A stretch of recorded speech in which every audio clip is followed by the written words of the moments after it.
as well as examining.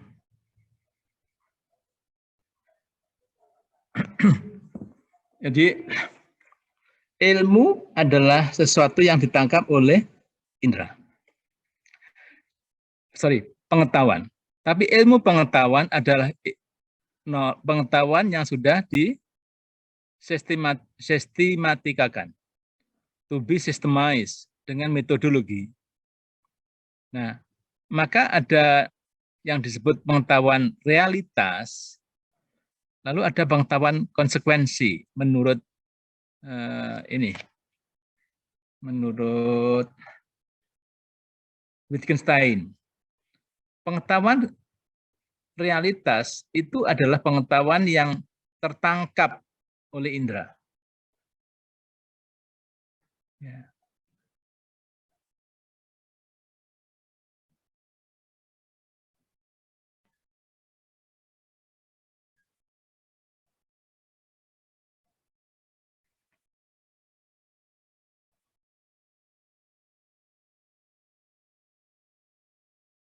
Apa itu pengetahuan empirical? Pengetahuan empirical itu something which is catch by our senses, sesuatu yang ditangkap oleh indera manusia. Nah, setiap pengetahuan yang ditangkap oleh indera manusia itu membawa konsekuensi. Apa itu konsekuensinya? Konsekuensinya apakah realitas itu menjadi pengetahuan yang sungguh-sungguh, pengetahuan yang real knowledge, atau bisa ditingkatkan menjadi scientific knowledge. Disinilah peran bahasa. Kendati orang punya ide gagasan yang tinggi, kalau tidak ada bahasa yang menerjemahkan pikiran itu tidak mungkin ada pengetahuan. Karena itu betapa pentingnya peran bahasa di dalam ilmu pengetahuan, pikiran paling tidak, yang kemudian nanti menjadi peradaban. Nah, menurut Wittgenstein ini, science and philosophy, science yang disebutkan oleh Wittgenstein itu biasanya ilmu alam. Are possible because of man's capacity of formulate words and sentences. Knowledge takes on two different forms, one being knowledge of reality and the other knowledge of consequences. Jadi knowledge of consequences itu sebetulnya adalah pengetahuan yang dikonstruksi oleh manusia setelah memperoleh pengetahuan empirik. Misalnya gini ya, kita tahu di depan kita ada benda padat, fisikal, yang kemudian kita sebut batu. Maka batu adalah empirical knowledge. Disebut knowledge of reality. Nah, konsekuensi dari kata batu atau stone itu, misalnya ya, ini benda padat, warnanya hitam, gunanya ini. Nah, itu namanya knowledge of consequences. Jadi sebuah konsekuensi setelah benda empirik itu diberi simbol. Simbolnya adalah kata. Oke, terus? Biar kalau di fotokopi juga. Walhasil, menjadi agak mudah bagi kita untuk memahami pernyataan seorang filsuf bahasa kenamaan Ludwig Wittgenstein bahwa Wittgenstein, batas bahasaku adalah batas duniaku. Di Grenzen meiner Press. Ya, mohon maaf, Ustaz, agak belepotan. Ini bahasa Belanda. Di Grenzen. Bahasa Jerman. Bacanya gini. Bacanya ini bahasa Jerman ya. Oke. Die Grenzen meiner Sprache bedeuten die Grenzen meiner Welt. Itu bahasa Jerman. Ya, artinya apa? Artinya ini, batas bahasaku adalah batas duniaku. Iya. Oke, lanjut, Ustaz. Ya. Kalau ketidakmampuan berbahasa adalah batas dunia binatang, maka kekurang cakapan berbahasa juga membatasi dunia manusia. Pun bila dikehendaki memperluas dunia manusia, maka salah satu piranti utamanya adalah kecakapan berbahasa. Oke. Berangkat dari Wittgenstein yang sangat terkenal itu ya, tesisnya. Batas bahasaku adalah batas duniaku. Jadi, artinya kalau orang itu menguasai banyak bahasa, maka dia punya banyak pengetahuan. Itulah. Kita misalnya belajar bahasa Arab, bahasa Inggris, bahasa apa lagi. Ya, mesti memiliki pengetahuan tentang bahasa itu, setidaknya budaya masyarakat yang punya bahasa itu. Misalnya orang belajar bahasa Arab itu mesti belajar budaya Arab. Orang belajar bahasa Inggris pasti belajar budaya Inggris, karena bahasa dan budaya seperti diskusi kita sebelumnya tidak mungkin ditinggalkan. Tidak mungkin tidak dipelajari. Mengapa?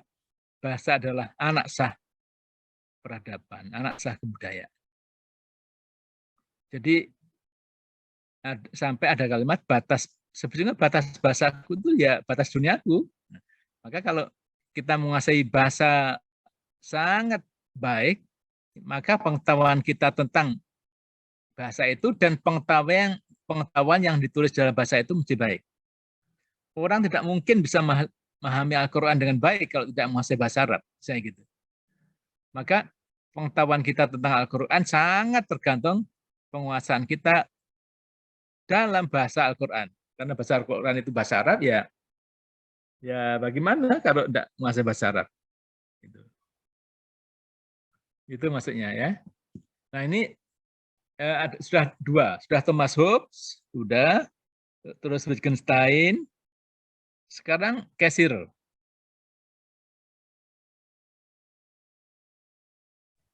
Centang semua. Ya. Lanjut, Sat. Ya.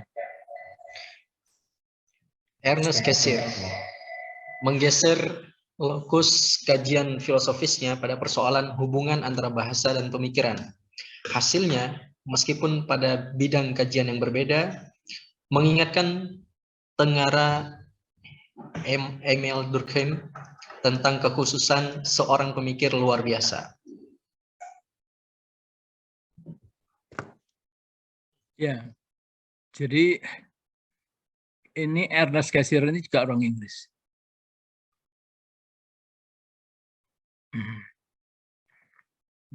Belum, kalimatnya belum berhenti ya. Lalu ada Durkheim. Sebagaimana kita ketahui, Durkheim adalah salah satu tokoh besar ilmu sosial, khususnya sosiologi, bersama 3 orang ya. Ada 3 orang bapak ilmu sosial itu. Pertama ada Karl Marx, 2 Durkheim, 3 Weber. Itulah sebetulnya tokoh besar ilmu sosial, khususnya sosiologi yang mewarnai ilmu-ilmu pengetahuan sosial. Maka teman-teman di AFI harus tahu tokoh-tokoh itu dan pikiran-pikirannya. Oke, masih terus. Jadi diingat dulu ya. Tadi adalah Karl Marx, tokoh besar ilmu sosial ini, Karl Marx. Lalu Durkheim,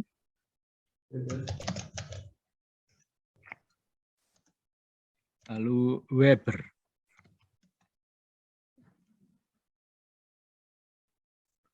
Jadi walaupun kita belajar AFI, kita boleh juga belajar ilmu sosial dan mencari tahu tokoh-tokohnya, karena sangat mewarnai. Ya, terus?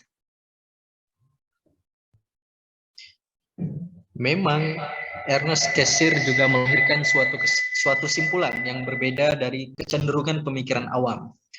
Kalau kebanyakan dari kita meyakini bahwa pembeda utama manusia dari binatang adalah kemampuan berpikirnya, maka Cassirer menegaskan bahwa manusia menjadi begitu istimewa karena bahasa. Ungkapan Irving Goffman, human beings are symbol-using creatures.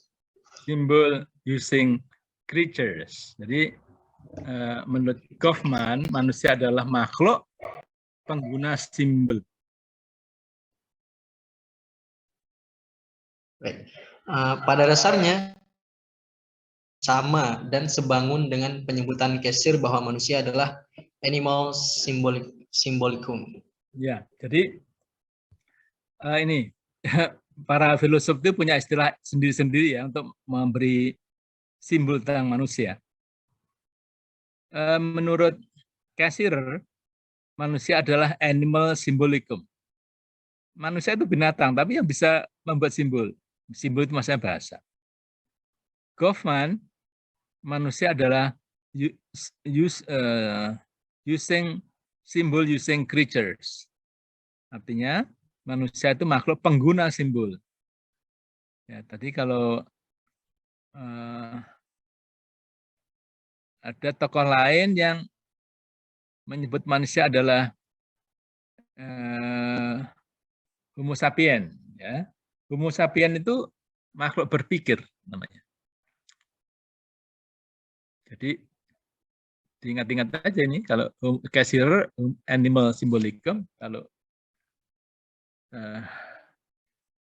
Wittgenstein, apa tadi sebelumnya nih, Goffman ya, Goffman itu simbol using creatures. Nah, tapi apa sebetulnya esensinya ini?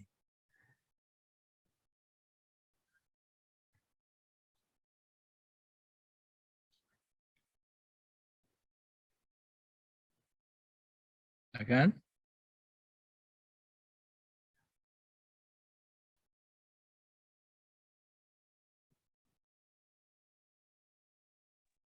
Lanjut, Sir. Ya. Secara filosofis, sebutan manusia sebagai makhluk pengguna simbol memiliki cakupan lebih luas dibanding sebutan manusia sebagai makhluk berpikir, Homo sapiens.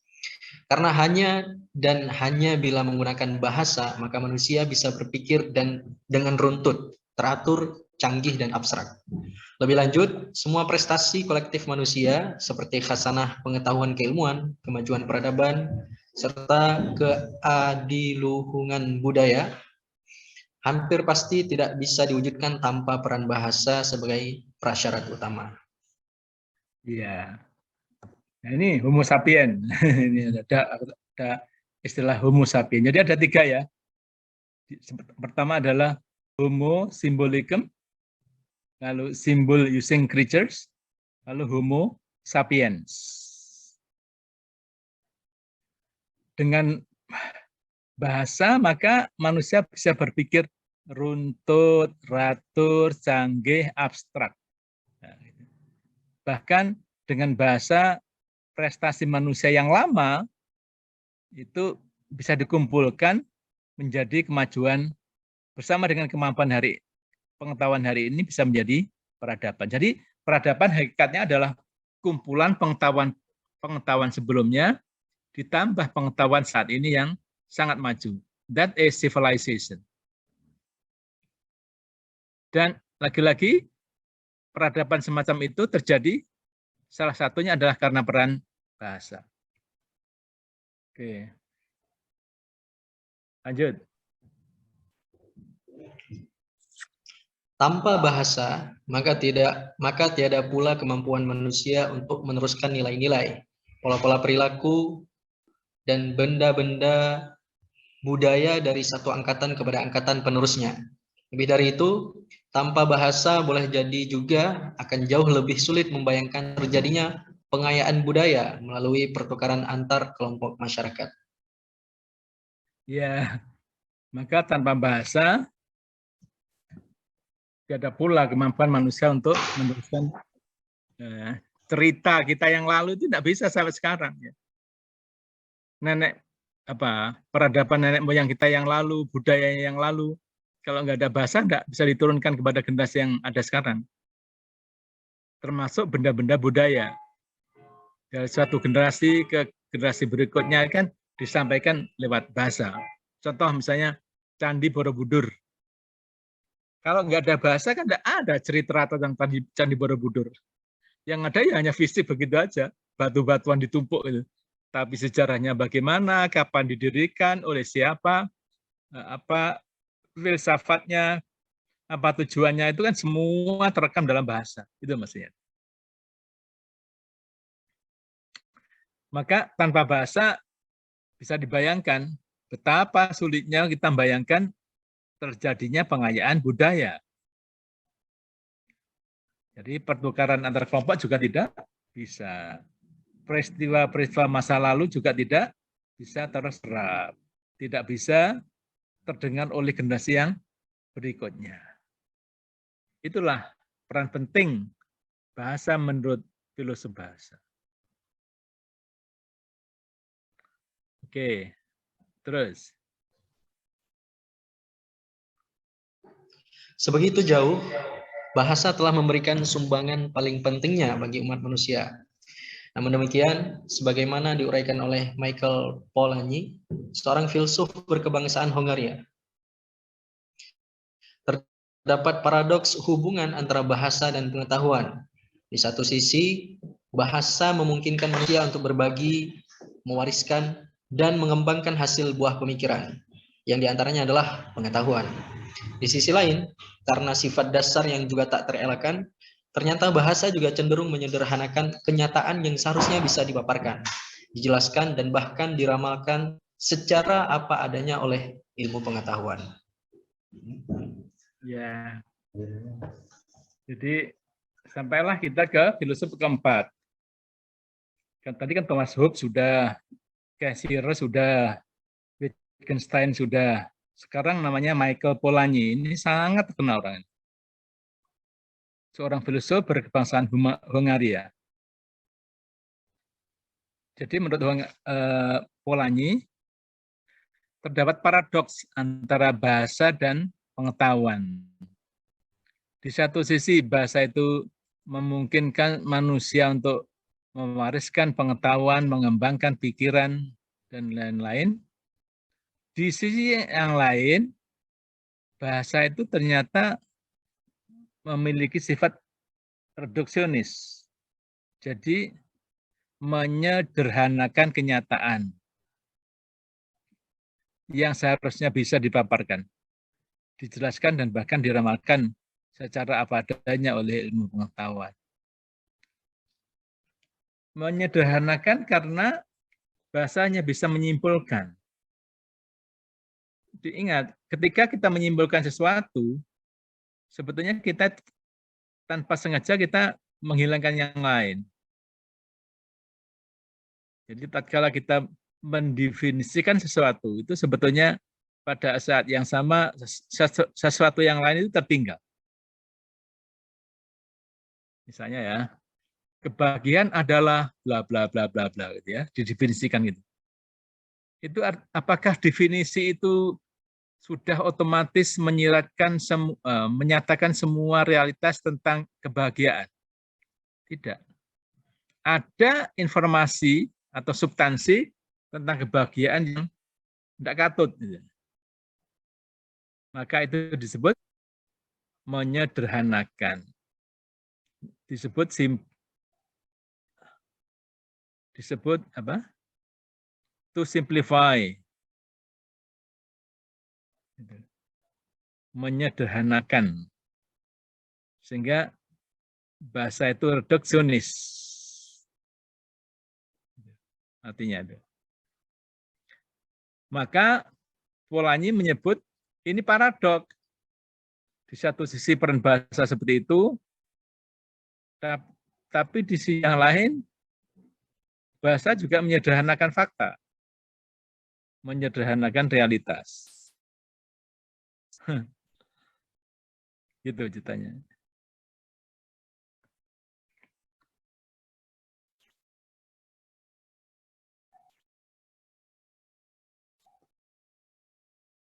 Terus, dilanjut.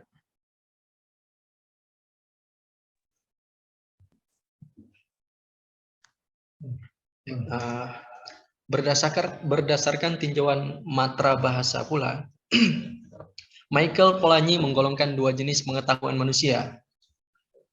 Menurutnya, dari kenyataan the world reality yang hampir tak terbatas, sebagian kecilnya merupakan kenyataan yang diketahui, the known reality. manusia, sehingga melahirkan pengetahuan atau knowledge. Selanjutnya, dari khasanah pengetahuan yang jumlahnya juga masih luar biasa, sebagian besar masih merupakan pengetahuan tak terbahasakan, pre-articulate knowledge. Sedangkan sebagian kecil di antaranya merupakan pengetahuan terbahasakan, articulate knowledge.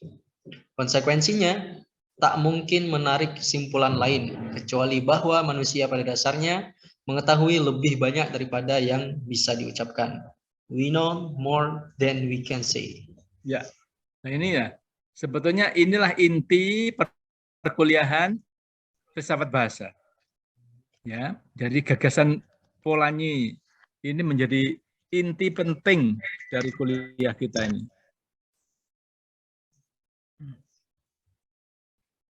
Pertama, sifat paradok bahasa. Di satu sisi, peran bahasa begitu penting sehingga tanpa bahasa tidak mungkin pikiran itu terekspresikan, tidak mungkin tanpa bahasa itu ada peradaban, tapi di sisi yang lain, bahasa juga berperan melakukan simplifikasi realitas, menyederhanakan realitas. Kok bisa disebut menyederhanakan? Ya, karena ketika orang menyatakan sesuatu, itu sesuatu yang lain itu tertinggal. Ya. Tapi itu satu-satunya yang bisa dibuat oleh bahasa. Itu ide yang pertama. Ide yang kedua, sebetulnya dalam hidup ini sehari-hari kita ini dikelilingi oleh berbagai macam pengetahuan. Sebutlah pengetahuan itu namanya the whole reality. Ya, whole reality, realitas keseluruhan. Contohnya, antum semua sejak tadi pagi kuliah sampai siang ini itu kan memperoleh banyak hal. Ya, yang kita lihat, yang kita dengar, yang kita rasakan banyak sekali ya. Tapi Ustadz Hisam yang bisa diucapkan itu dari yang banyak tadi sedikit atau banyak?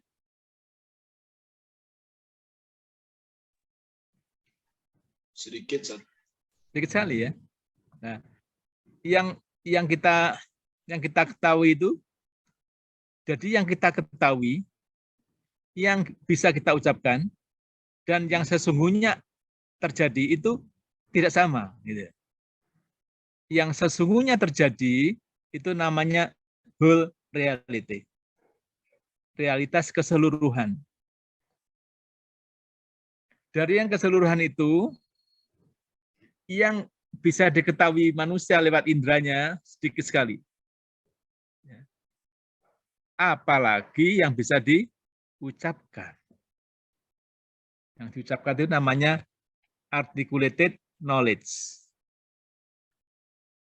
Karena itu ada yang disebut whole reality, ada yang disebut pre-articulated knowledge, yang belum disebut. Lalu ada pengetahuan yang kita tidak bisa menyebutnya, tapi kita merasakannya. Kita merasakan, kita mengetahui, mendengar, melihat, itu namanya tacit knowledge. Ya, tacit knowledge. Itu pengetahuan yang tersimpan di otak kita karena kita tidak bisa mengucapkan. Sehingga sampailah pada sebuah tesis kalimat bahwa sesungguhnya dalam hidup ini yang kita ini tahu banyak hal, tapi sedikit yang dapat kita ucapkan. We know more than we can say. Artinya, Ustadz Mukid itu dari mana? Dari Jambi, San. Sekarang di Gontor, kuliah di Ponorogo. Tahu banyak kan sekarang dengan Ponorogo? Lumayan banyak, San. Artinya tahu banyak hal tentang Ponorogo kan sekarang? Alhamdulillah, San. Tapi apakah bisa diucapkan yang tahu itu? Diucapkan semua? Paling reok yang bisa diucapkan, Ustaz. Iya. Loh, masa Ponorogo hanya reok? Kan banyak sekali yang lain. Ustaz. Iya, itu maksudnya ya. Nah,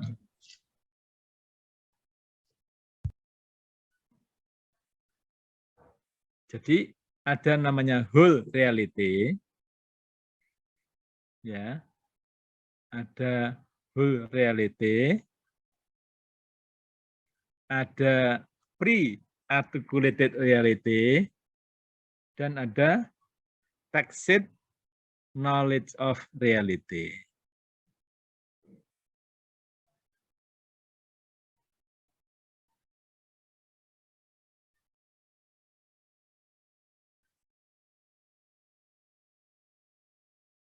Nah, itu Polanyi. Gagasannya sangat keren. Itu diikuti oleh pecinta ilmu pengetahuan di seluruh dunia. Gagasannya Polanyi itu. Ya, contohnya itu tadi. Mas Mukid, Ustadz Mukid itu dari Jambi. Sekarang di Ponorogo. Pasti tahu banyak lah tentang Ponorogo. Tapi yang bisa diungkap tentang Ponorogo itu sangat sedikit. Apa sebabnya? Salah satunya karena keterbatasan bahasa.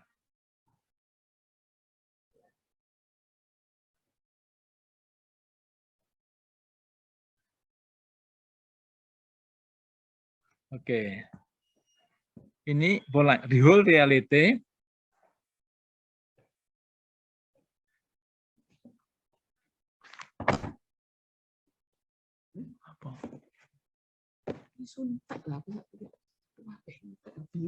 Whole reality, articulated reality atau whole articulated knowledge and tacit knowledge.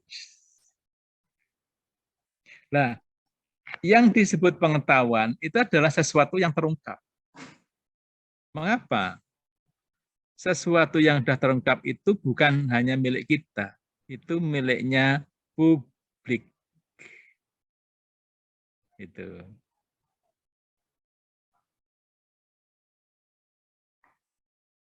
Karena miliknya publik, maka dia disebut public knowledge. Ketika belum diucapkan, itu disebut private knowledge. Itu. Oke. Ini bawahnya ini penjelasannya. Monggo, teruskan.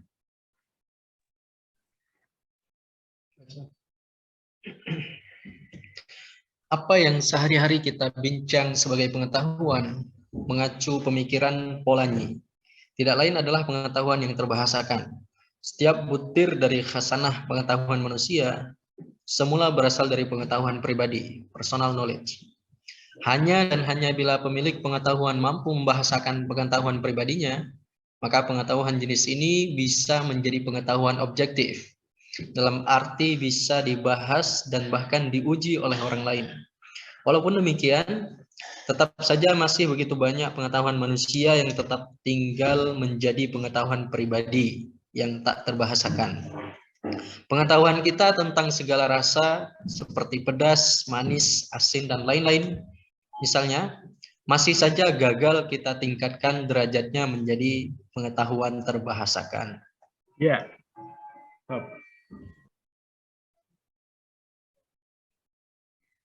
Jadi yang sehari-hari kita sebut pengetahuan itu adalah sebetulnya adalah yang sudah terbahasakan.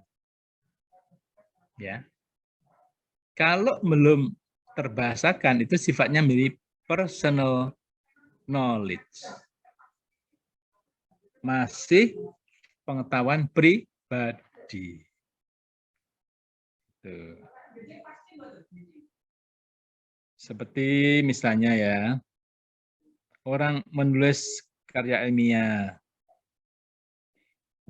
Ketika belum diuji atau diujikan di forum, semuanya itu masih personal knowledge. Tapi setelah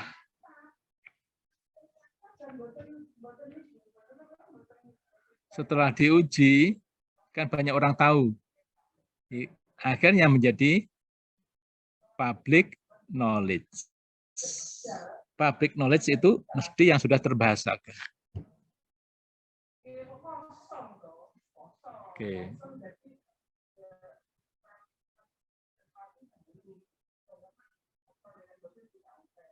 Oke, terus?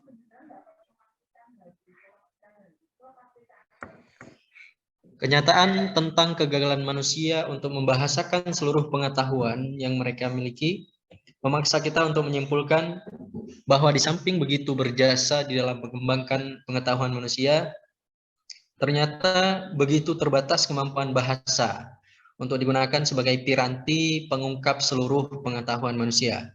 Lebih dari itu, bahasa juga telah membatasi manusia dalam mengungkapkan kenyataan sebagaimana adanya. Jadi, bahasa memiliki sifat reduksionis. Ya, tadi sudah saya terangkan. Jadi, kenyataan tentang kegagalan manusia untuk membahasakan seluruh pengetahuan yang dimiliki. Kita itu tidak bisa ternyata. Jadi manusia sehebat apapun tidak akan mampu membahasakan seluruh pengetahuan yang dimiliki. Kalaupun bisa, yang bisa kita ungkap itu sejauh bahasa itu punya kosakata. Sejauh tersedia kosakata. Kalau enggak, maka tidak bisa diungkap.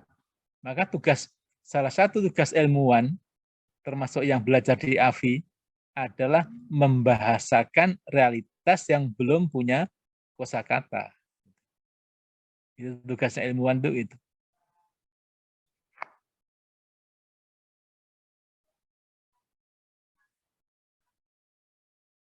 Oke.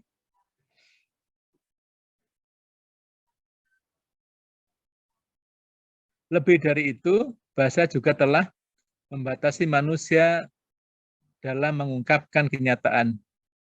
Ada juga yang bisa diungkapkan, tetapi tidak mewakili realitas. Nah, keliru jadinya. Sehingga terjadilah namanya kesalahpahaman. Misunderstanding, itu dari situ. Maka salah satu sifat kelemahan bahasa adalah reduksionis.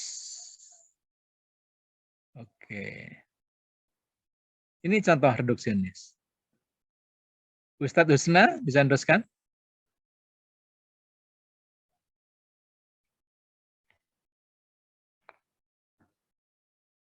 Ustaz. Memang benar bahwa dengan hanya dua kata, mancung dan pesek, kita bisa merangkum seluruh kategori bentuk hidung. Namun demikian juga sangat kentara bagaimana kedua kata itu telah begitu semena-mena menggolongkan seseorang berhidung pesek atau mancung. Tidak adil. Sebab hanya karena kita tidak memiliki istilah lain yang lebih mewakili, kita terpaksa melakukan penggolongan seperti itu. Sifat reduksionis bahasa ini yang acap kali kurang disadari oleh para pengguna bahasa. Termasuk di dalam kelompok pengguna bahasa ini adalah para ilmuwan yang mengembangkan terminologi yang tidak saja kurang mewakili realitas yang hendak dicakup, tetapi juga mengandung kemencengan, biaisen. Bisa dibayangkan bagaimana sosok yang sama bisa mendapat sebutan yang sangat berlawanan seperti istilah pahlawan dengan istilah penjahat. Sekedar contoh adalah Pangeran Diponegoro. Bagi bangsa Indonesia dikenal sebagai pahlawan, tetapi sebaliknya bagi penjajah Belanda dia adalah penjahat atau pemberontak sehingga ditangkap dan kemudian diasingkan. Iya, jadi akhirnya bahasa itu menjadi label. Yasir Arafat bagi orang Palestina adalah pahlawan, tapi bagi Israel dia adalah penjahat. Jadi padahal itu orang yang sama. Maka bahasa itu memiliki sifat reduksionis, tidak mampu merangkum seluruh realitas yang ada. Tergantung penggunanya. Bayangkan, orang yang sama itu bisa dilabel dengan kata berbeda, yang tentu saja maknanya sangat berbeda. Ya.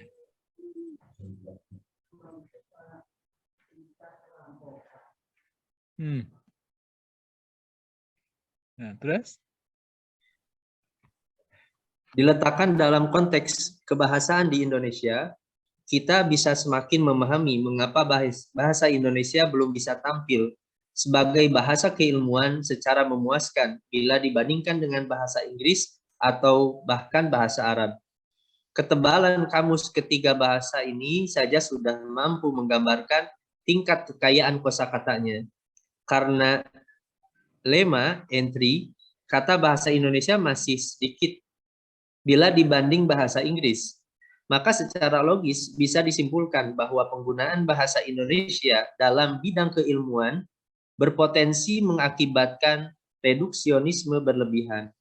Padahal ketepatan, kecermatan, dan keterwakilan baik dalam pengukuran atau pelabelan, measurement and labeling, terhadap kenyataan sebagai bahan kajian ilmu merupakan syarat bagi kemajuan ilmu pengetahuan. Ya, kalau kita bandingkan ya,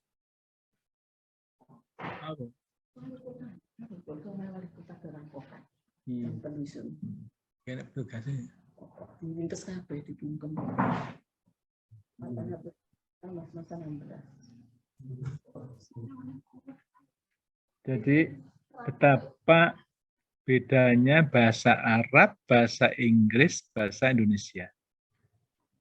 Jadi kalau kita ingin lihat majunya peradaban manusia, itu salah satunya adalah bahasanya. Kalau bahasanya itu memiliki kosakata yang banyak, hampir dipastikan mereka adalah manusia yang memiliki peradaban maju. Dan sebaliknya, nah bahasa Indonesia itu jumlah kosakatanya sangat sedikit. Sekarang kira belum lebih dari 125.000. Padahal bahasa Inggris sudah hampir 2 juta. Jadi dari situ aja sudah kelihatan kalau sulit untuk menjadikan bahasa Indonesia hari ini sebagai bahasa ilmu pengetahuan. Itu maksudnya. Maka secara logis bisa disimpulkan bahwa penggunaan bahasa Indonesia dalam bidang keilmuan berpotensi mengakibatkan reduksionisme berlebihan. Mesti banyak yang hilang kalau ilmu pengetahuan itu ditulis dalam bahasa Indonesia. Maka bahasa Inggris lah yang saat ini diakui sebagai bahasa yang paling representatif sebagai bahasa ilmu pengetahuan. Di samping tulisannya mudah, menggunakan huruf Latin, gramatikanya itu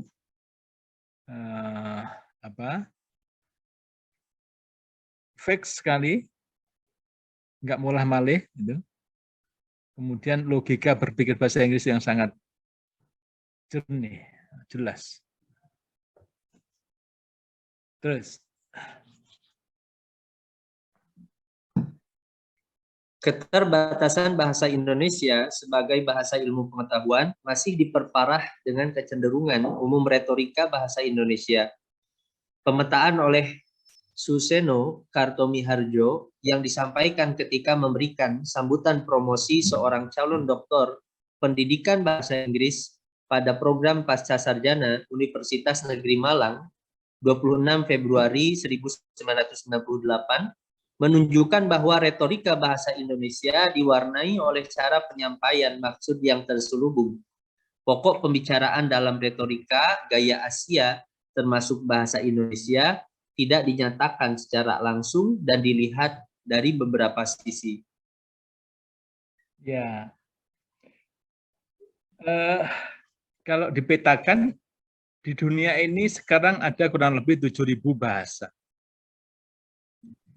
Indonesia itu menyumbang banyak sekali, ada 700 bahasa. Jadi sumbangan Indonesia terhadap bahasa dunia itu hampir 10%. Kalau dipetakan secara geografis, maka ada rumpun bahasa Indo-European, Indo-Eropa, ya Inggris, Prancis, Jerman, Belanda, ya bahasa-bahasa itu. Lalu ada Indo-Afrika, seluruh bahasa di Afrika sampai ke ini Arab, Persia. Yang ketiga lalu ada bahasa-bahasa Asia Selatan dan Asia Tenggara termasuk Melayu. Itu bahasa-bahasa di India sampai bahasa di Indonesia ini. Semenanjung Malaka, Indonesia, Filipina. Lalu bahasa Asia Timur. Asia Timur itu Jepang, Korea, Taiwan. Itu sifatnya sendiri memiliki ciri khas sendiri-sendiri masing-masing.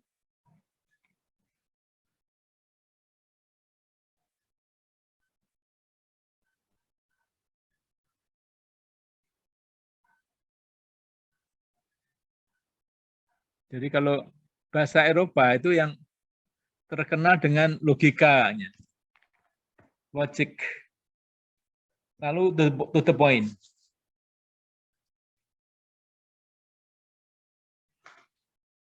Itu bahasa-bahasa Eropa. Logika yang ditonjolkan.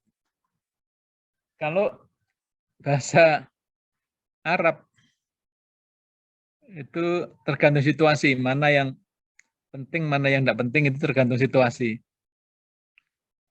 Maka teks Arab itu sebenarnya kan tidak ada paragraf aslinya. Sekarang itu teks bahasa Arab itu ada paragraf itu sudah meniru bahasa Eropa.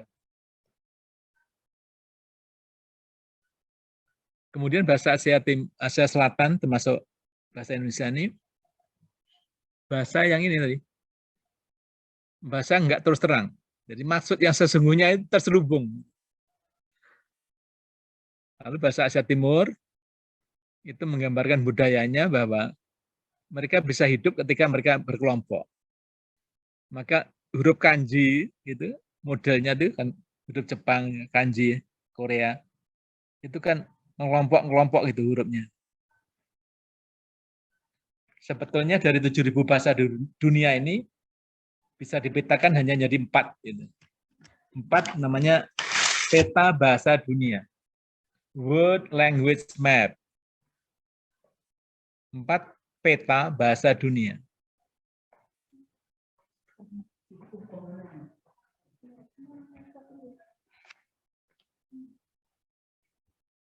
Oke, terus tinggal sedikit, nanti kita diskusi setelah ini.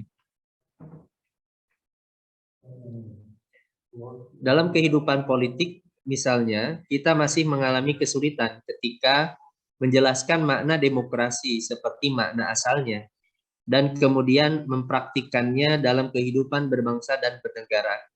Karena sesungguhnya kita belum benar-benar memahami dan menghayati konsep demokrasi. Masing-masing orang memahami demokrasi dalam makna dan menghayati demokrasi dalam cita rasa yang berbeda. Akibatnya, praktik demokrasi menemui begitu banyak kendala. Ya, jadi demokrasi kan asalnya Barat ya, terutama Amerika. Tetapi ketika di Indonesia maknanya nggak sama dengan di sana. Di Indonesia diganti dengan demokrasi Pancasila, dan bergeser lagi. Jadi bahasa itu sangat syarat dengan kepentingan. Maka ada kata demokrasi itu ya, kalau ada 100 buku, maka ya ada 100 definisi tentang demokrasi. Gitu. Dan itu sah-sah saja, bahasa kan sifatnya arbiter. Orang bisa membuat definisi sesuai dengan kepentingannya, asal orang lain menyetujui. Iya. Terus? Menjadi lebih jelas bagi kita mengapa tidak semua kandungan khazanah pengetahuan manusia bisa dimajukan menjadi pengetahuan terbahasakan. Sebagian jawabannya jelas, karena keterbatasan bahasa. Karena itu, sebagian jalan pemecahan dari masalah itu pun cukup jelas. Bila bahasa dikehendaki sebagai bahasa pengetahuan, maka tidak hanya kosakata yang harus dikembangkan, tetapi tata bahasanya pun harus dicanggihkan, sehingga mampu menjadi sarana pengungkap kenyataan secara tepat, rinci, dan lengkap. Ya, salah satu kelemahan bahasa Indonesia adalah tidak punya tenses. Karena tidak punya tenses, maka pengguna bahasa ini tidak memiliki kepedulian yang tinggi terhadap waktu. Jadi perhatikan, bahasa yang punya tenses, orangnya mesti peduli pada waktu. Semua bahasa Eropa itu punya tenses. Sehingga betapa mereka dengan waktu itu, kita itu santai banget. Santai kita ini ditunjukkan oleh bahasa kita. Kita bisa mengatakan nggak jelas ya. Kalau bahasa Inggris, bahasa Arab juga punya tenses. Tapi tensesnya tidak serinci, serigid bahasa Inggris, bahasa Eropa.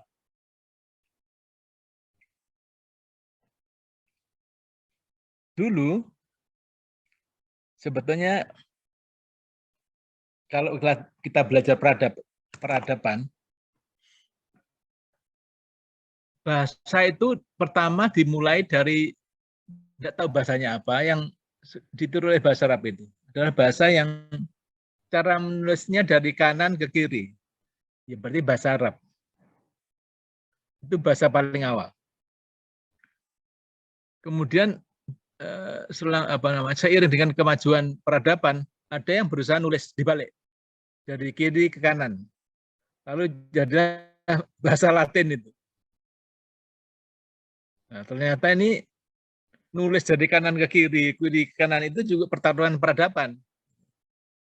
Nah, kemudian ada bahasa yang nulisnya dari atas ke bawah, bahasa Cina, bahasa Mandarin. Yang belum ada di bawah ke atas, apa nanti? Kita nggak tahu. Tapi menurut para ahli, cara menulis itu pun juga menggambarkan peradabannya. Sehingga dalam teori linguistik turn, dari bahasa itu tersirat banyak hal. Maka bahasa mengungkap semua hal tentang penggunanya. Jadi bahasa itu mengungkap semua hal tentang penggunanya. Ya budayanya, ya cara berpikirnya, ya kedisiplinannya, gitu. Ketelitiannya, gitu.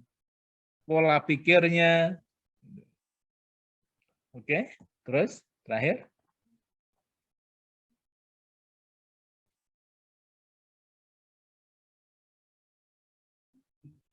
Dari sisi ilmuwan, sebagai pengguna bahasa, maka kekayaan kosakata dan keterampilan tata bahasanya pun harus senantiasa diperbaiki.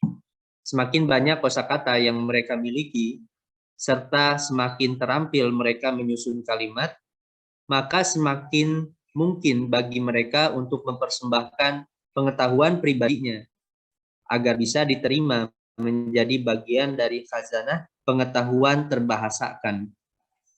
Bagi seorang ilmuwan, berlaku ungkapan Gadamer bahwa keberadaan akan mewujud dalam bahasa, being is manifest in language. Kelengkapan peran seseorang ilmuwan mencakup 4 kecakapan utama, yaitu kemampuan pengumpulan data, observing, kemampuan menarik simpulan secara logis, reasoning, baik deduktif maupun induktif, kemampuan menyusun model teoritik, constructing, dan kemampuan mengomunikasikan semua itu dengan bahasa yang baik dan mudah dimengerti, communicating. Iya. Jadi ada 4 kemampuan dasar manusia yang bisa membantu mengembangkan peradaban. Yaitu yang pertama kemampuan observing, ya, mengumpulkan informasi, mengumpulkan data.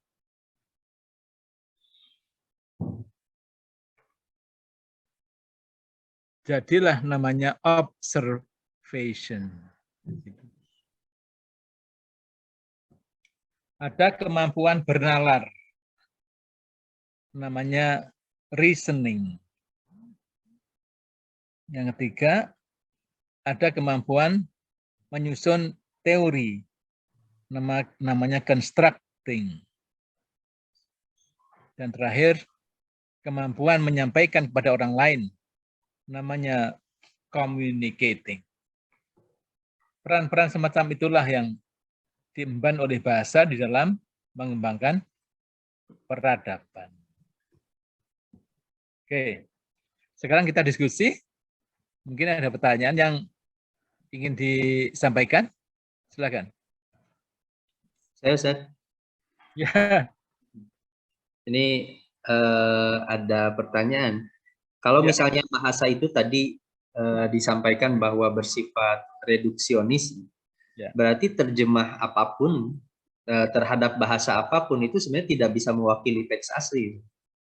Ya, terlebih bahasa Indonesia begitu yang memang sangat menyederhanakan. Itu pertanyaan pertama. Yang kedua, apa istilah-istilah yang digunakan seperti istilah demokrasi, kemudian moderat, radikal, yang sepertinya itu sudah banyak pergeseran makna dan tergantung kepentingannya masing-masing. Itu bagi ahli bahasa itu seperti apa? Apakah kesepakatan itu kesepakatan tergantung orang yang memiliki kepentingan itu akhirnya terhadap bahasa itu sendiri, begitu. Itu menarik. Ya. Bagus ya pertanyaannya, bagus sekali ya. Itulah sebetulnya inti dari perkuliahan kita nih.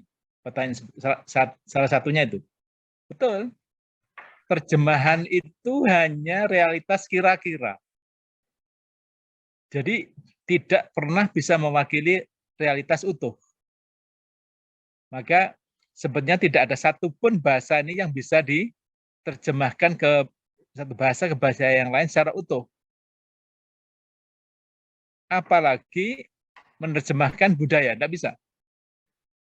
Maka yang terjadi hanya sebetulnya adalah terjemahan semantik. Terjemahan semantik itu misalnya gini, saya dalam bahasa Inggris I, bahasa Arabnya ana, bahasa Jermannya ich, bahasa Belandanya ik. Itu sebetulnya hanya terjemahan semantik. Bayangkan, kalau dalam bahasa Jawa ada kulo, aku, ingsun, kawulo. Untuk menyatakan saya, itu ada sekian banyak. Dan itu memiliki substansi sendiri-sendiri. Kulo, kawulo, ingsun itu nggak sama dengan saya. Sementara bahasa Inggris hanya I. Jadi jangankan dengan bahasa asing. Antara bahasa Jawa, bahasa daerah ke bahasa nasional, bahasa Indonesia, itu aja tidak bisa kok diterjemahkan utuh. Apa yang tidak bisa, selalu ada nilai-nilai budaya yang tersisa. Gitu. Maka terjemahan itu sebetulnya hanyalah perakiraan. Tapi itulah satu-satunya yang bisa misalnya terjemahan Al-Quran. Ya walaupun masih prakira, tapi itu sangat membantu bagi orang yang tidak bisa bahasa Arab. Maka kita mesti yakin, seyakin-yakinnya menurut perspektif filsafat bahasa bahwa pesan Allah itu jauh lebih banyak daripada yang bisa diungkap lewat terjemahan. Diyakini, misalnya ya, Allahu Akbar. Bahasa Arab Allahu Akbar. itu diterjemahkan bahasa Indonesia Allah Maha Besar. Itu kan terjemahan semantik sebenarnya. Terjemahan budaya tidak atut karena terjemahan tidak bisa, budaya tidak bisa, nilai-nilai budaya tidak bisa diterjemahkan. Gitu. Jadi menunjukkan betapa sebetulnya kemampuan manusia itu sangat rendah. Yang kedua tentang istilah. Betul. Maka salah satu potensi bahasa adalah memberikan label tadi. Islam misalnya sekarang ada istilah Islamophobia. Itu kan kehebatan orang-orang barat menciptakan istilah yang orang lain menyetujui. Secara linguistik sah-sah saja memang bahasa itu arbitrer. Jadi kalau kita memandangnya secara linguistik itu sah. Nah, kenyataannya bagaimana itu sudah masuk wilayah yang lain, sudah masuk wilayah politik. Gitu? Bisa dipahami? Dan Ustaz, syukran Ustaz, jazakallah. Ada lagi?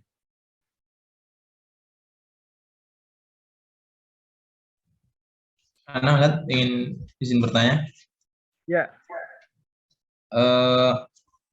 Berarti kalau bahasa memang mempengaruhi cara pola pikir, berarti bahasa juga mempunyai relasi dan implikasi terhadap worldview berarti Ustaz. Ini yang pertama. Lalu yang kedua, tolong diulangi. Ini ya. Jadi kalau memang bahasa mempunyai pengaruh terhadap pola pikir, tentunya bahasa mempunyai relasi dan implikasi. Nah, kira-kira relasi dan implikasi bahasa terhadap worldview itu apa saja, Ustaz? Itu yang pertama.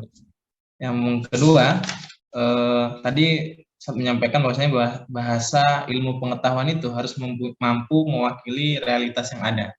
Nah, ini yang cukup menarik adalah bahasa Jawa dan bahasa Arab, Ustaz, yang cukup bisa untuk mewakili realitas yang cukup banyak ini, terkhusus bahasa Jawa yang antum sebutkan tadi punya banyak kosakata yang berbeda-beda gitu. Apakah nantinya bahasa Jawa ini dapat disebut juga dengan bahasa ilmu pengetahuan gitu, Ustaz?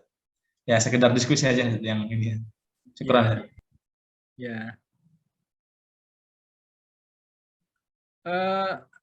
Pertama betul.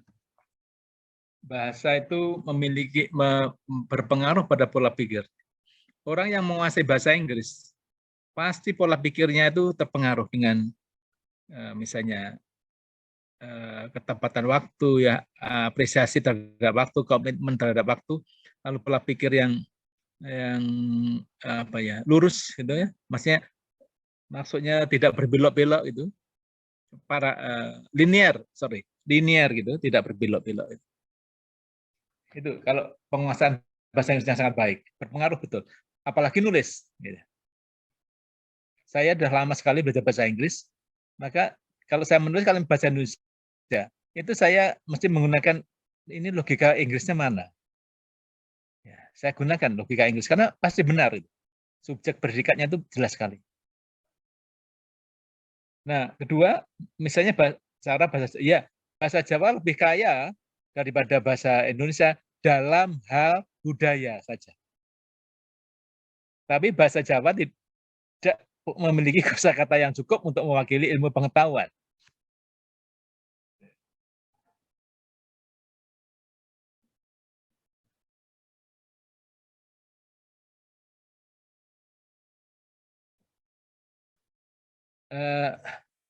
Bagaimana kaitannya dengan worldview? Istilah worldview sendiri ada bahasa Inggris.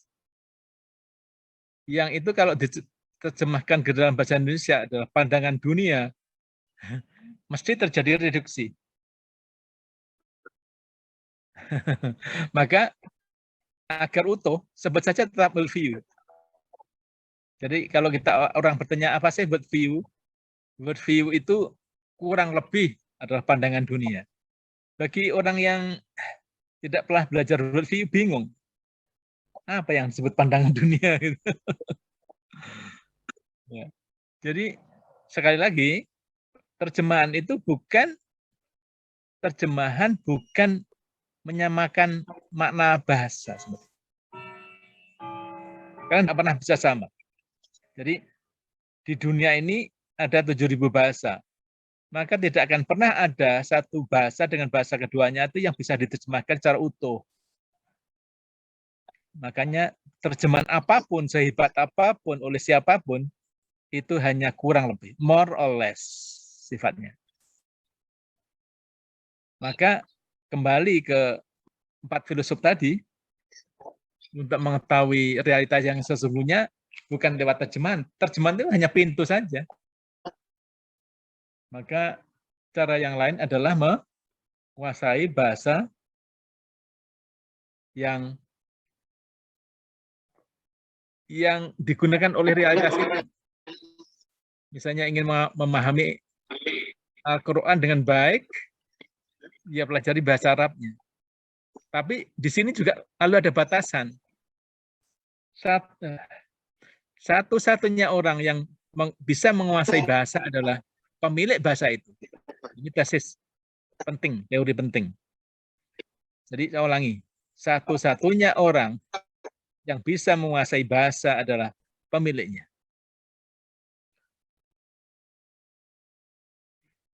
Sehebat apapun kita bahasa Inggris atau bahasa Arab, kita tidak akan pernah bisa menguasai lebih jauh dari orang-orang anak-anak Arab atau anak-anak Inggris sendiri. Maksudnya yang menyangkut aspek budaya. Kalau terjemahan kita bisa lebih banyak. Apalagi tata bahasanya kita bisa menguasai lebih ya nahwu sorob. Coba tanya orang Arab, apakah mereka bisa nahwu sorob? Nggak bisa loh. Nahwu sorob orang Indonesia itu jauh lebih baik dari orang-orang Arab. Tapi kan bahasa bukan hanya nahwu sorob. Grammar bahasa Inggris. Jadi kita yang kuliah bahasa Inggris di Indonesia jauh lebih baik. Saya berkali-kali membetulkan tulisan orang Inggris yang grammarnya salah, bayangkan. Tapi kan bisa saya hanya pada grammar. Kalau pengetahuan budayanya, taste of language taste, rasa bahasa itu tidak pernah bisa diterjemahkan. Ini yang pelajaran penting dari kuliah kita ya. Rasa bahasa tidak pernah bisa diterjemahkan. Jadi, contoh ya, saya punya tamu dari Australia, ketika dia naik mobil mau nyerempet mobil yang lain, oleh orang satunya itu dia dipisui dalam bahasa Jawa. Dihujat dalam bahasa Jawa, dia tertawa aja malah, tidak merasa sakit hati. Padahal itu kata jorok banget yang diucapkan. Nah, seperti itu misalnya.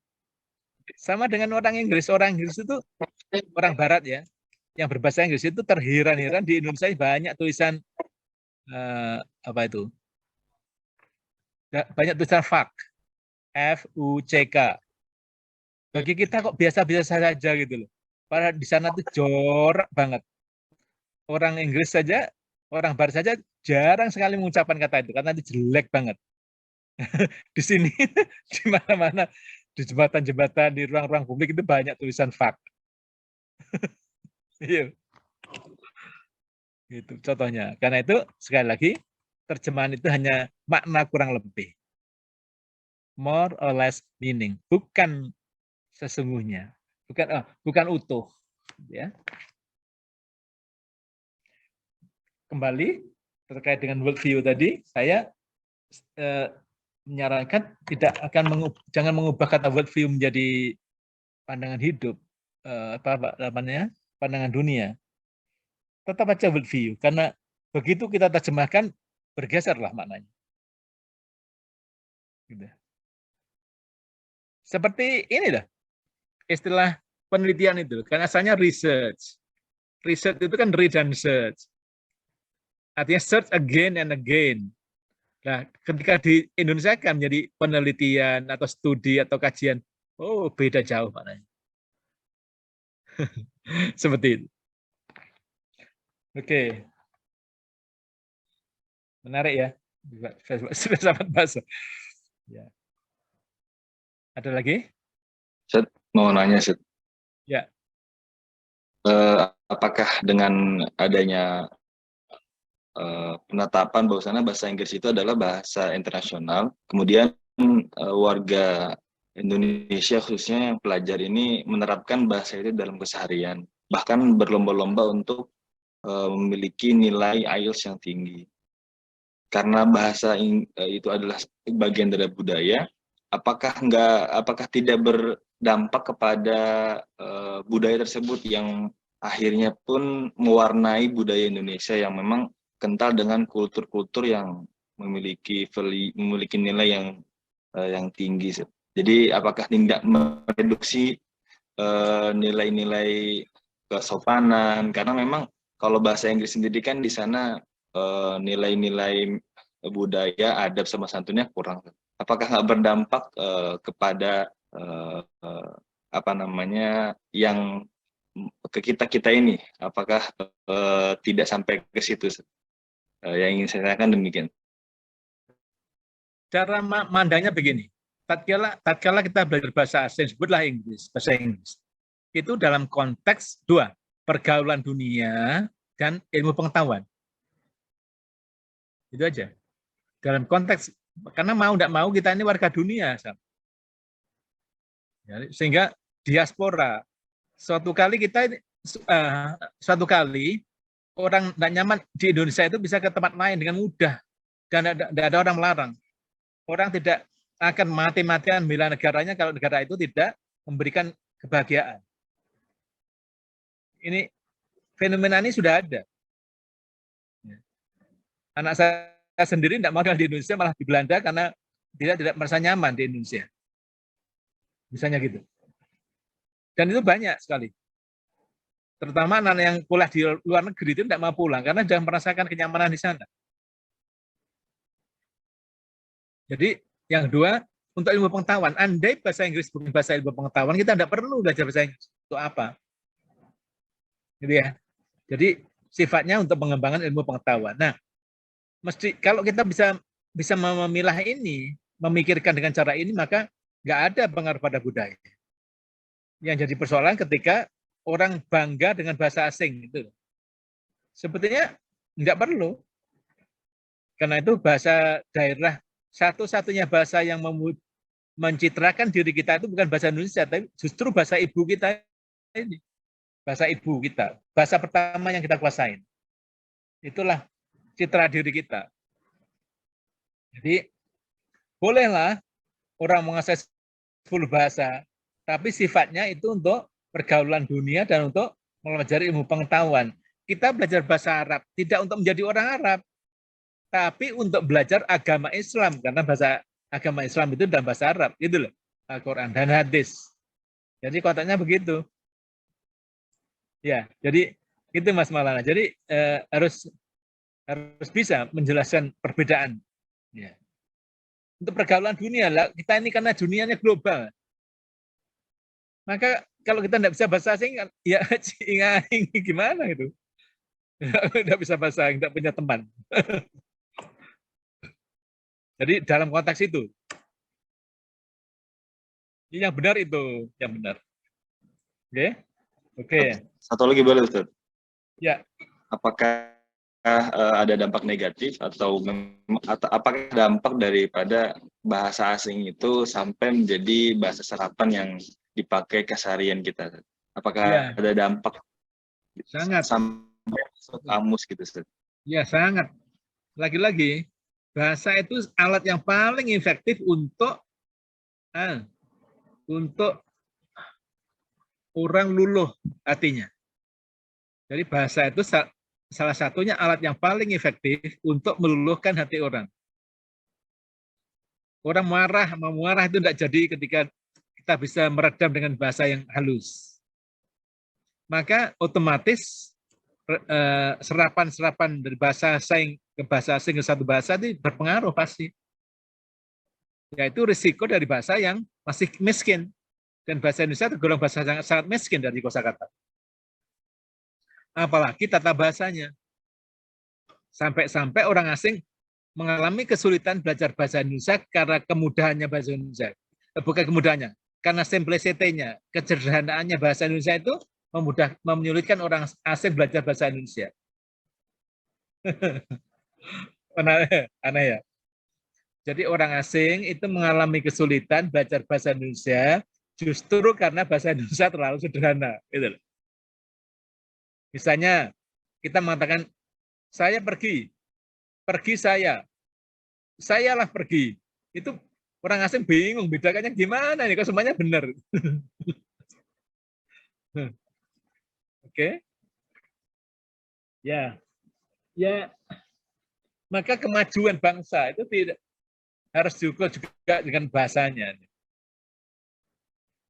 Artinya bangsa yang maju itu mesti bahasanya dipelajari. Sekarang ketika ekonomi Cina luar biasa, orang berbondong-bondong belajar bahasa Cina sekarang di seluruh dunia. Ketika bahasa Jepang, begitu juga Jepang. Ketika Jepang merajai dunia, ya orang belajar bahasa Jepang.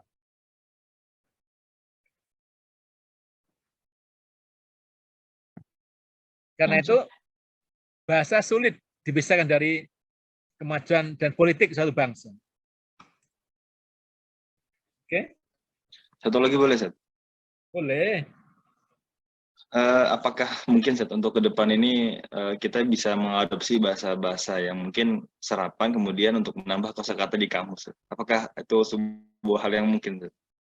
Iya, kan sudah berlangsung sekarang. Bahasa Indonesia kan bahasa yang terbuka. Sadar bahwa dia hanya punya 125 kosakata, 225.000 kosakata, mau tidak mau dia harus terbuka. Menerima bahasa asing untuk disesuaikan, walaupun tidak semua bisa disesuaikan. Contohnya, laptop itu kan disesuaikan menjadi komputer jinjing kan dalam bahasa Indonesia. Tapi kan nggak laku. Orang lebih suka menggunakan laptop. Karena lebih mudah mengucapkan laptop daripada komputer jinjing. Ketika mengucapkan kata komputer jinjing itu berapa nafas yang kita keluarkan? Berapa panjangnya nafas kita? Itu ternyata dalam bahasa itu dipertonkan itu. Mudahnya lidah kita mengucapkan, efektivitas suara, lebih mudah laptop, sudah cukup dua suku kata daripada komputer jinjing. Wah, nggak efektif. Maka kita tetap menggunakan laptop sampai sekarang. Dan ini banyak sekali. Artinya banyak kosakata asing yang tidak bisa diterjemahkan dan laku dalam bahasa Indonesia. Gitu. Banyak sekali ya, laptop, disket, wow, Flash disk. Coba terjemahkan flash disk itu ke apa? Bingung kita. Soundbox. Akhirnya kan orang menggunakan sesuatu yang sudah disepakati itu, ya sudah flash disk saja lah. Ini apakah flash disk hari ya masih bahasa Inggris. Karena itu dalam dunia global orang sudah sulit sekali meminimalisir bahasa dunia. Kemajuan teknologi negara maju berpengaruh pada pengembangan bahasa di dunia. Nah, karena tidak ada teknologi dari dunia Arab dan dunia kita, ya makanya tidak ada kosakata dalam itu yang masuk. Itu aja kelihatan kan.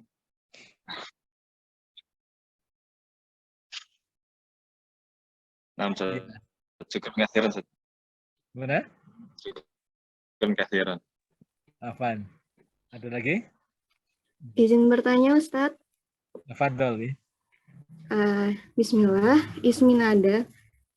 Ustadz, ketika kita mempelajari bahasa asing, bisa dikatakan bahwasanya pengetahuan kita tentang bahasa asing itu nol ya, Ustadz. Kemudian kita bisa memaknai atau memahami makna-makna dari bahasa itu dari istilah-istilah tersebut.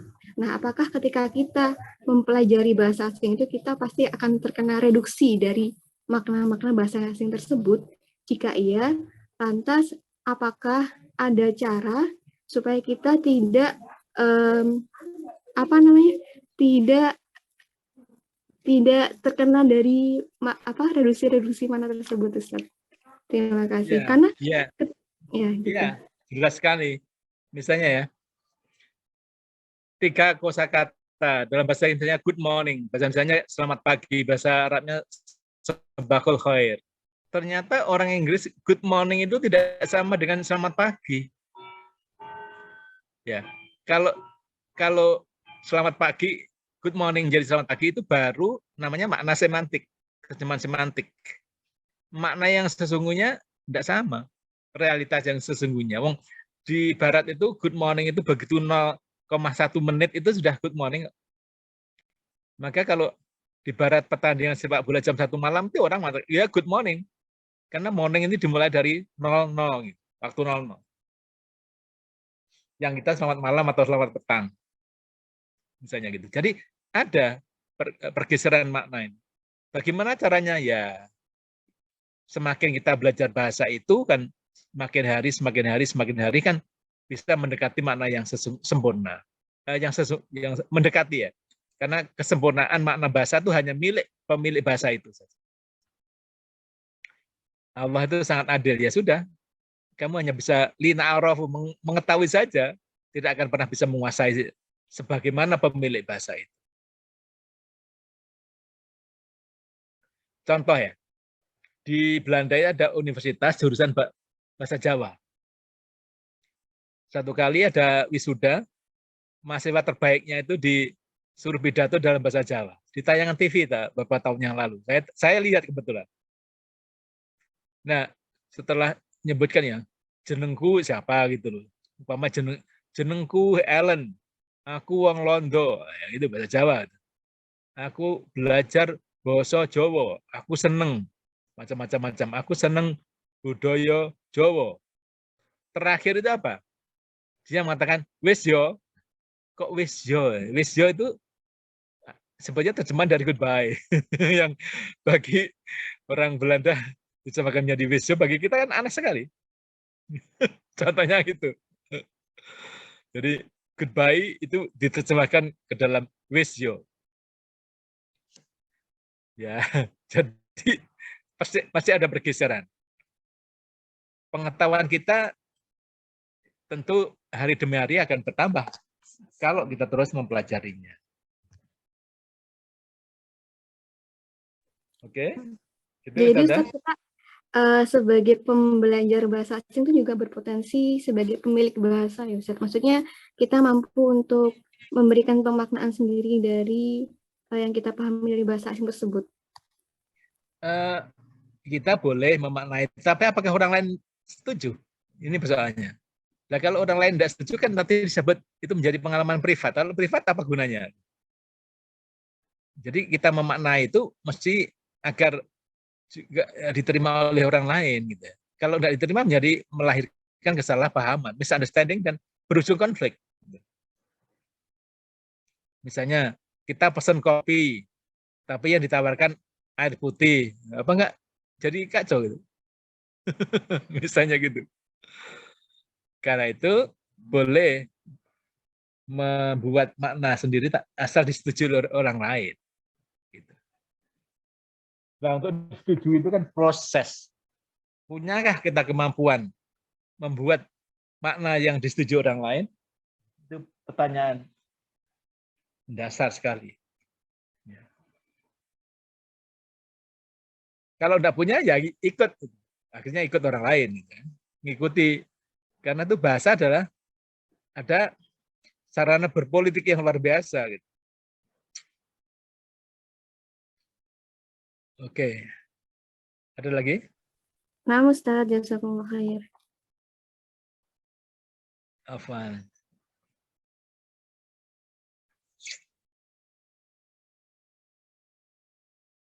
Masih ada?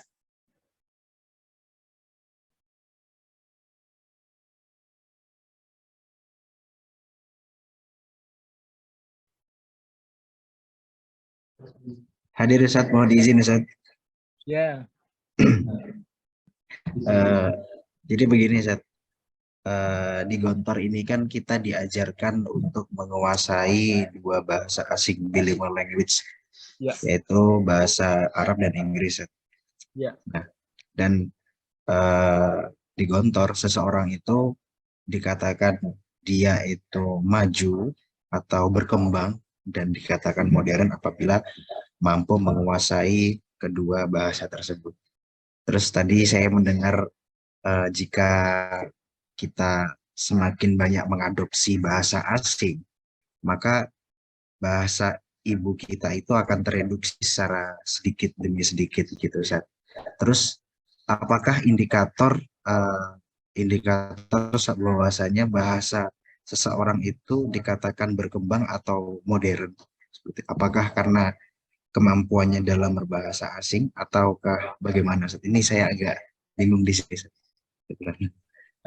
Saya luruskan ya. Ketika kita mengadopsi bahasa asing, tidak berarti bahasa daerah kita tereduksi. Nah, artinya tetapi ada kecenderungan orang, ya ini politik. Bagaimanapun Barat adalah dominan di dunia ini. Barat itu simbolnya bahasa Inggris. Maka orang yang bisa menguasai bahasa Inggris selalu dia merasa modern. Gitu ya. Apapun yang dari Barat itu dianggap lebih rasional, lebih modern, lebih update, lebih maju gitu. Itu sebenarnya sikap yang tidak selalu benar.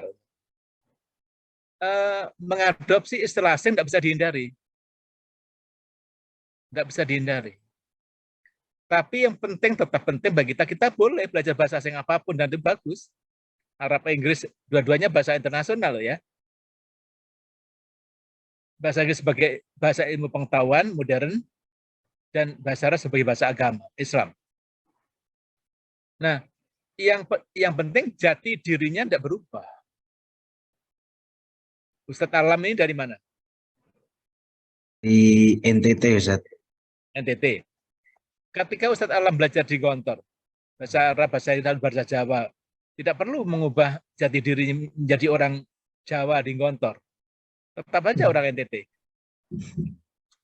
Itulah hebatnya Islam. Islam tidak mengajarkan, tidak membedakan orang dari warna kulit dan suku apapun. Tapi innal akramakum indallahi atqakum. Itu anunya. Ukurannya di situ. Nah, kemajuan betul.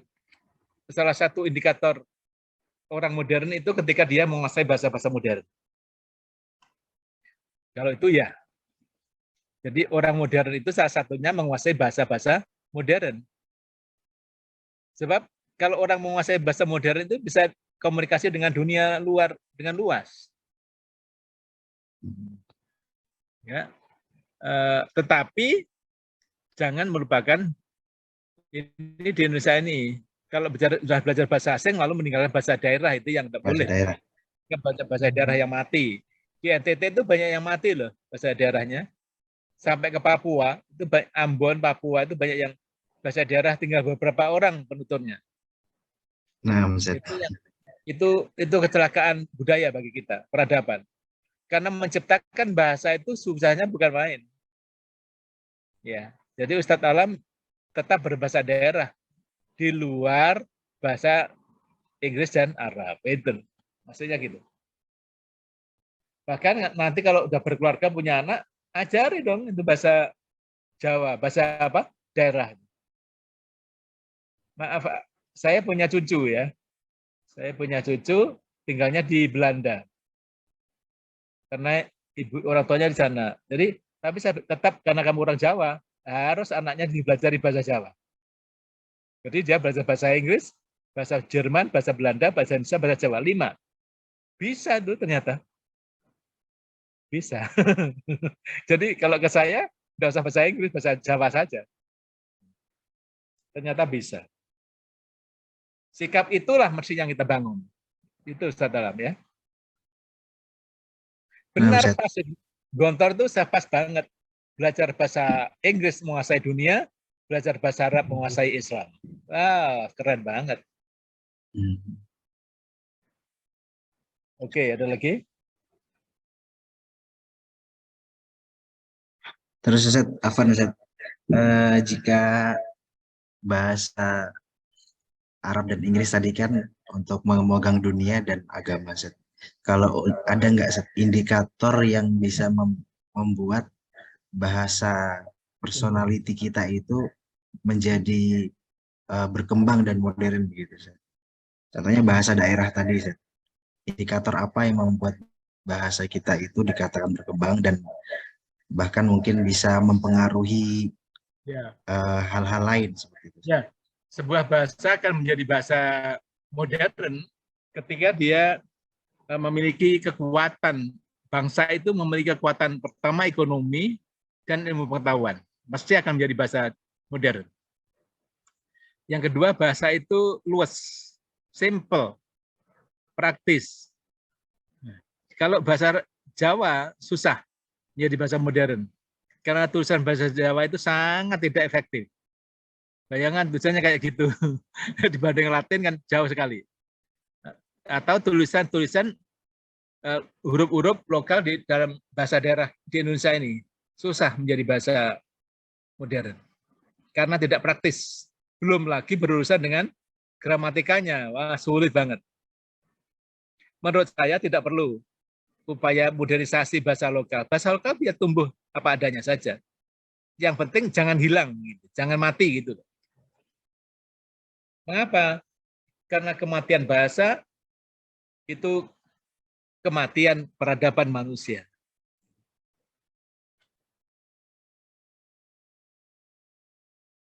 Hanya bangsa yang dulu peradabannya maju yang memiliki simbol-simbol huruf, lambang-lambang dalam bahasa. Maka 7.000 bahasa itu, bahasa yang punya huruf itu sedikit sekali di dunia ini.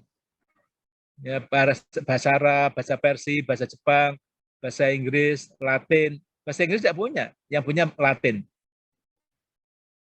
Bahasa Rusia punya. Bahasa Jawa punya. Ya. Sanskerta, tidak banyak lambang.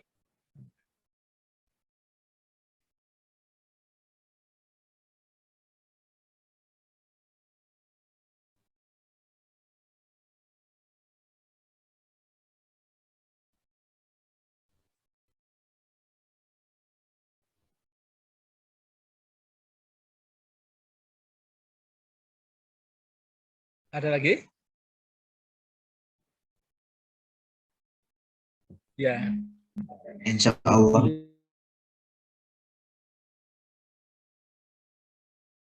Ya, mata kuliah filsafat